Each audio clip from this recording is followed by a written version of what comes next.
শুভ সকাল বন্ধুরা, কেমন আছো? নিশ্চয়ই ভালো আছো। আলহামদুলিল্লাহ আমিও ভালো আছি। আজকে অনেক দিন পরে মাটির চুলায় রান্না করতেছি। তাও আমার সবথেকে পছন্দের খাবার সেটি হচ্ছে কি জানো? রোস্ট। তো রোস্টগুলোকে আমি একে একে করে ভেজে নিয়েছি। অনেকগুলা রোস্ট আজকে রান্না করব। কারণ রোস্ট খেলে না আমার খুব অনেক বেশি ভাল লাগে। আমি একাই ৪টা রোস্ট অনায়াসে এক জায়গায় বসে খেয়ে উঠে যেতে পারি। আমার কোনো সমস্যা হয় না। আর এদিকে দেখো এই যে রোস্টগুলোকে আমি দেখাচ্ছিলাম, খুব সুন্দর করে ভেজে নিয়েছি। রোস্টটা একটু ভেজে রান্না করলে আমার কাছে মজা লাগে। আবার অনেকে আছে যে রোস্ট এমনি ভাজে না, সব কিছু মানে যা যা লাগবে মশলাপাতি সব কিছু দিয়ে তারপরে হচ্ছে যে ওটার ভিতরে রোস্ট দিয়ে দেয়, এমনি সিদ্ধ হয়ে ওরকম একটা, ওটার টেস্ট অন্যরকম আর এই যে ভেজে রান্না করার টেস্টটা অন্যরকম, বুঝছো? তো এখানে প্রায় ভাজা হয়ে গেছে, আমিও যে একে একে তুলে নিচ্ছিলাম কড়াই থেকে। তোমরা ভিডিওর দিকে লক্ষ্য করলে দেখতে পাবে। দেখতে পেয়েছো? এই দেখো তুলে নিচ্ছিলাম, আবার হচ্ছে যে আবার কতগুলা দিয়ে দিচ্ছিলাম আবার তেলের ভিতরে। তেল একটু কড়াইতে বেশি দেওয়া হয়ে গেছে, বুঝতে পারছো? মানে অনেক ড্রাম ধরে ঢেলে দিচ্ছিলাম তো এই জন্য বেশি হয়ে গেছে। কোনো ব্যাপার না, একে একে যেগুলা বাকি ছিল অল্প কয়েকটা সেইগুলা হচ্ছে আবার চুলার ভিতরে দিয়ে দিছি। এই ঢেকে না দিলে ওই রোস্ট ভাজতে গেলে যে পরিমাণে ফরফর করে তেল উড়ে কি আর বলবো। আর এদিকে মাছগুলাও ভেজে নিয়েছি, তোমরা এই যে দেখতে পেয়েছো।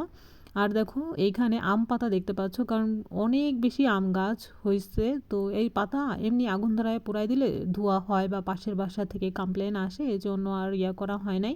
আর মলের গাড়িতেও অনেক দিয়ে দিয়েছি। আর এই কটা রেখেছিলাম যে রান্না করার পাশাপাশি কাঠ দিয়ে তো আমরা রান্না করি, সবসময় রান্না করি না, অনেক মানে মাঝে মাঝে দু এক সময় মাটির চুলায় রান্না করি। তো আর এমনি তো গ্যাসেই রান্না করা হয়, তো ভাবছি যে কাঠের সঙ্গে পাতা কয়েকটা পোড়াই ফেলবো, এই জন্য এখানে এনে রেখেছিলাম।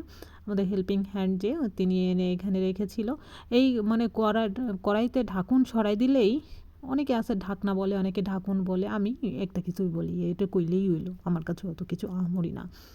তো এগুলো সরাই দিয়ে যখন রোস্টগুলার পিসগুলোকে উল্টাই পাল্টাই দিচ্ছিলাম আর তেল ফরফর করে উড়ে আসতেছিল, আমার তো চোখের এই এক পাশে লাগছে, হাতে লাগছে, কত জায়গায় যে তেল এই শরৎ শরৎ কইরা স্যারত স্যারত কইরা মানে স্যাঁত স্যাঁত কইরা আইসা পড়ছে, আল্লাহ মাবুদ ছাড়া কেউ জানে না। রান্না করা একটা খুবই একটা আসলে একটা কষ্টের ব্যাপার, ঠিক আছে?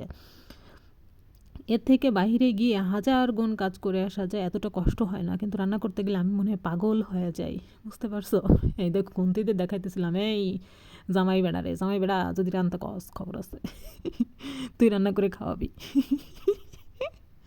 এরপর থেকে সময় কেউ বিয়ে করতে পারবে না, বলবে হায় রে আল্লাহ, সময় আগে থেকে খুন্তির বাড়ি দেখাইতেছে। না, বিয়ে না করতে আসলে এটাই ভালো আমার জন্য, বুঝতে পেরেছো?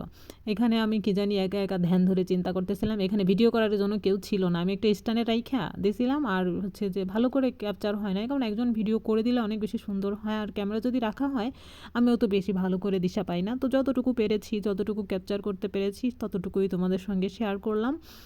আর দেখো রোস্টের তেল কোথায় কোন জায়গা দিয়ে পড়ছে, পার কাছ দিয়ে ওইখানে লক্ষ্য করলে বুঝতে পারবো, মানে সিটটে বিটটে আইসা। এই জন্য পরে কী করছি, অনেকক্ষণ ধইরা মানে ঢাকুন দিয়ে ঢেকে ঢেকে রাইখে তারপরে একটু উল্টাই পাল্টাই দিচ্ছি, দিয়ে আবার তাড়াতাড়ি ঢেকে দিচ্ছি যাতে ফর না করে স্যাঁত না। কী ভাষায় কথা বলি না আমি, এরকম ভাষায় কথা বলতে স্বাচ্ছন্দ্য বোধ করি। কারণ অনেকে বলে যে সময় তুমি এরকম কথা বলো, ভাই এরকম আমি অফলাইনেও এরকম কথা বলি, অনলাইনেও এরকম কথা বলি। কারণ আমি ওই যে মনে করো যে খুব আরেকজনকে অনুকরণ করতে পারি না, আমি যেভাবে আমার কমফোর্টেবল ফিল করি, যেভাবে আমি পছন্দ করি এভাবেই কথা বলি, আমি অনর্গল।